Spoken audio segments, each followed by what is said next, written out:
సికింద్రాబాద్ లష్కర్ బోనాల ఉత్సవాలు అత్యంత వైభవంగా ఆధ్యాత్మిక శోభతో ప్రారంభమయ్యాయి. శ్రీ ఉజ్జయిని మహంకాళి అమ్మవారికి బోనాలు సమర్పించేందుకు భక్తులు వేలాదిగా తరలివస్తున్నారు. ఆలయ ప్రాంగణంతా జై ఉజ్జయిని మహంకాళి నామస్మరణతో హోరెత్తుతుంది. సిరి సంపదలు, ఆరోగ్యాలు ప్రసాదించాలని కోరుతూ మహిళా భక్తులు నెత్తిపై బోనాలు ఎత్తుకుని పెద్ద సంఖ్యలో అమ్మవారి దర్శనానికి క్యూ కట్టారు.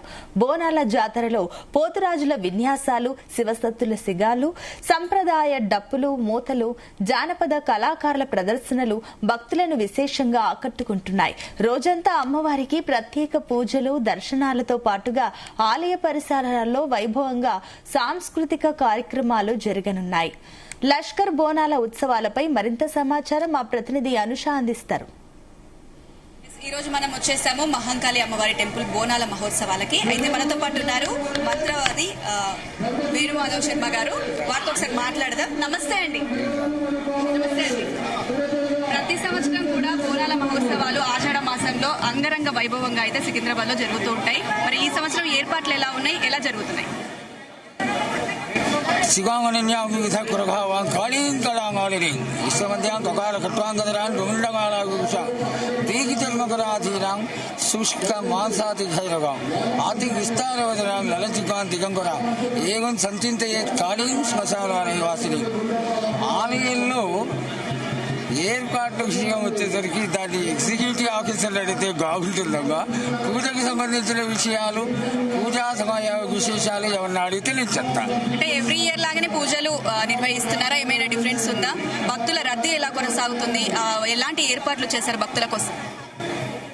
అమ్మవారికి ఈ రోజున తెల్లవారుజామున 2:30కే మొదలుపెట్టి వామాచార సంపన్న అయినటువంటి తెల్లవారుజామున 3:30 వరకు జరిగినటువంటి ఈ తంత్ర ప్రధానమైనటువంటి వామాచార సంపన్నమైనటువంటి పూజ చాలా అద్భుతంగా జరిగింది. ఈరోజు మేము సంతోషపడేంత గొప్పగా జరిగింది ఈ కార్యక్రమం. అంటే దానిలో చాలా విశిష్టత ఉన్నదన్నమాట.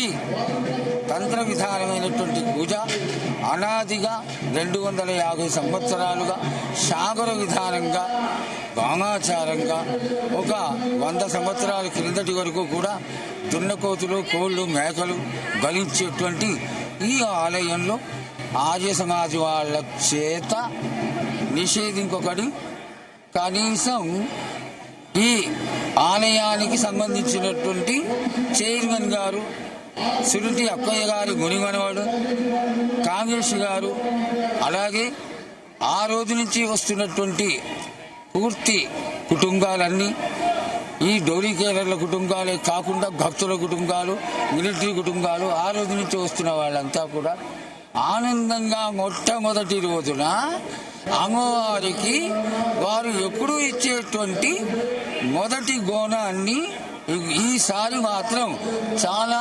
విశేషంగా ఎవరు తాము మేమే చేశామని చెప్పుకునే విధంగా కాకుండా వారి కుటుంబాల నుంచి అందరూ కలిసి మేళ తాళాలతో వామాచార సంపన్నమైనటువంటి మేకలు, కోళ్లు, కళ్ళు, పానీయాలు, బోనాలు, పసుపు కుంకుమలు, గొడిగియ్యము అన్నీ తీసుకొచ్చి మేళతాళాలతో అమ్మవారి ఆలయానికి ప్రదక్షిణ పూర్వకంగా వచ్చి అమ్మవారికి పరిపూర్ణంగా వాళ్ళ ఇళ్లకేరు మీద సమర్పించుకోవడం జరిగింది. ఇది ఈ సంవత్సరం చాలా గొప్ప విశేషం.